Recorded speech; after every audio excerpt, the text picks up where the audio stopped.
प्रवीण खंडेलवाल का विपक्ष पर जोरदार हमला, बोले एसआईआर मर चुका, लाश को खींचकर सिर्फ सियासी रोटियां सेक रहा विपक्ष। देखिए, पार्लियामेंट में किसी भी विषय पर डिस्कशन करना ये बिजनेस एडवाइजरी कमेटी का काम है, जिसमें सत्ता पक्ष के अलावा विपक्ष के भी लोग होते हैं।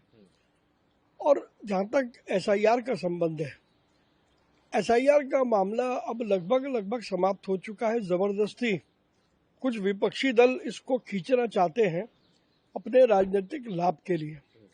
प्रश्न ये है कि संसद जो देश की सबसे बड़ी पंचायत है, वो बनी इसलिए है कि वो देश के लोगों के विषय में नीतियां बनाए, कार्यक्रम बनाए। कहीं कमियां हैं तो उन कमियों की चर्चा हो।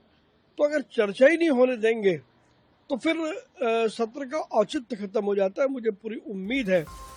चिराग पासवान का बिहार विधानसभा से पहले बड़ा तंज, बोले विपक्ष का नया नारा, न हम करेंगे काम, न नीतीश जी को करने देंगे काम। ये समीक्षा बैठक में मुख्ताय तौर पर हुआ कि अपनी हार की, पराजय की जो है, सभी लोग हारे।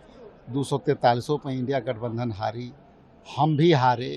तो इस बात के लेकर के चर्चा थी कि आखिर हम क्यों हारे। सारे गठबंधन के लोग और हमारे दल के जो भी उम्मीदवार थे खुल करके अपनी बातें रखे और मूल तौर पे इलेक्शन कमीशन के जो है द्वारा कोई पहल नहीं किया गया। जिस तरह से वोटरों के खाते में पैसे डाले गए, अलग अलग सेगमेंट से, अलग अलग ग्रुप में, अलग अलग एज ग्रुप में, अलग अलग जेंडर में ये पैसे सब डाले गए और आज उसी का परिणाम है कि सब जगह वोट प्रतिशत हमारा जो है, वोटर की संख्या बढ़ी है, हमको वोट पोल में संख्या बढ़ी है। लेकिन जिस तरह से पराजय हुई है उसमें 10,000 सबसे बड़ा इफेक्टिव था, जो इलेक्शन कमीशन आचार संहिता के बावजूद भी लोगों के खाते में जाने दिए। बिहार कांग्रेस अध्यक्ष राजेश राम बोले 10,000 रुपए सीधे खाते में डलवाए, आचार संहिता को रौंद कर एनडीए ने छीना चुनाव।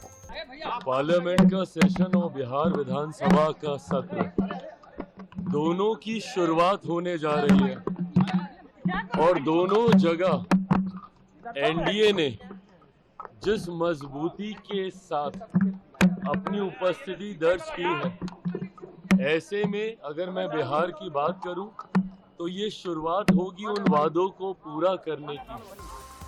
सुकांत मजूमदार ने टीएमसी को ललकारा, बोले सुप्रीम कोर्ट संविधान पर टीएमसी को कोई भरोसा नहीं, मौका मिला तो बंगाल को बना देंगे दूसरा Pakistan.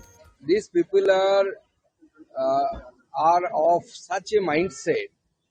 They don't believe on the Supreme Court. They don't have the faith on the Constitution of this country.